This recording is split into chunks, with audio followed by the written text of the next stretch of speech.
নমস্কাৰ বন্ধু বান্ধৱীসকল, আজি আপোনালোকৰ মাজলৈ কেইটামান জেনেৰেল নলেজৰ প্ৰশ্নৰ উত্তৰ লৈ আহিছোঁ। প্ৰতিটো প্ৰশ্নৰ উত্তৰ দিবলৈ আপোনালোকক 5 ছেকেণ্ডকৈ সময় দিয়া হ'ব। তেতিয়াহ'লে আহকচোন বন্ধু বান্ধৱীসকল, আজি এই ভিডিঅ'টো আৰম্ভ কৰোঁ। আজি 1 নম্বৰ প্ৰশ্নটো হৈছে, ভাৰতৰ কিমানখন ৰাজ্যত বিধান পৰিষদ আছে?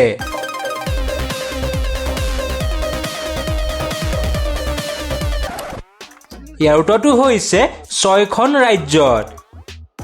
2 নম্বৰ প্ৰশ্নটো হৈছে, মানচেষ্টাৰ অফ উত্তৰ প্ৰদেশ বুলি কাক কোৱা হয়?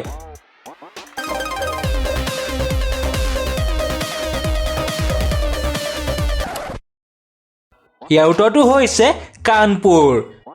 3 নম্বৰ প্ৰশ্নটো হৈছে, কোনখন দেশত কাপোৰৰ ওপৰত বাতৰি কাকত ছপা কৰা হয়?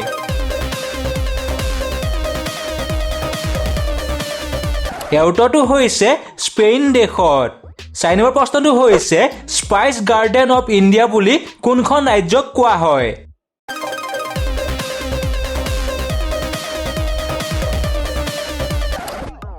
ইয়াৰ উত্তৰটো হৈছে কেৰালা ৰাজ্যক। 5 নম্বৰ প্ৰশ্নটো হৈছে, পৃথিৱীৰ কোনখন দেশক তামৰ দেশ বুলি জনা যায়?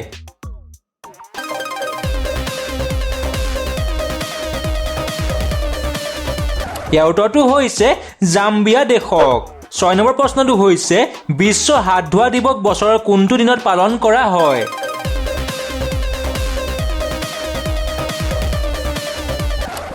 ইয়াৰ উত্তৰটো হৈছে 15 অক্টোবৰ তাৰিখে। 7 নম্বৰ প্ৰশ্নটো হৈছে, ভাৰতবৰ্ষত ব্ৰিটিছে প্ৰথমটো কাৰখানা ক'ত স্থাপন কৰিছিল?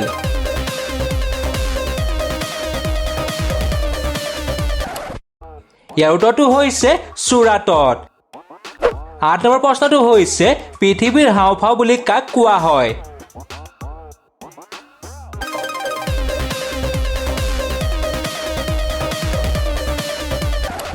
ইয়াৰ উত্তৰটো হৈছে এমাজন ফৰেষ্টক। 9 নম্বৰ প্ৰশ্নটো হৈছে, বিশ্বৰ কোনটো ভাষা কওঁতে জিভাৰ সকলো মাংসপেশীৰ ব্যৱহাৰ হয়?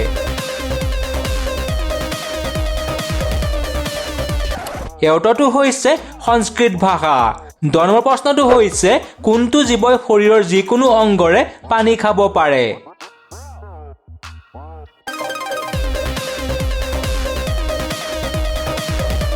ইয়াৰ উত্তৰটো হৈছে থ্ৰনি ড্ৰেগন, যি শৰীৰৰ যিকোনো অংগৰে পানী খাব পাৰে। আজি 11 নম্বৰ প্ৰশ্নটো হৈছে, কোনখন ৰেল ভাৰতৰ 12খন ৰাজ্যৰ মাজেৰে পাৰ হৈ যায়? বন্ধু বান্ধৱীসকল, আমাৰ চেনেলটো ছাবস্ক্ৰাইব আৰু ভিডিঅ'টো লাইক কৰি দিব। ধন্যবাদ। ইয়াৰ উত্তৰটো হৈছে হিমসাগৰ এক্সপ্ৰেছ। আজি 12 নম্বৰ প্ৰশ্নটো হৈছে, মানুহৰ তেজত কোনটো ধাতু পোৱা যায়? বন্ধু বান্ধৱীসকল, ইয়াৰ উত্তৰটো আপোনালোকে কমেণ্ট কৰি জনাই দিব। তেতিয়াহ'লে আজিলৈ ধন্যবাদ।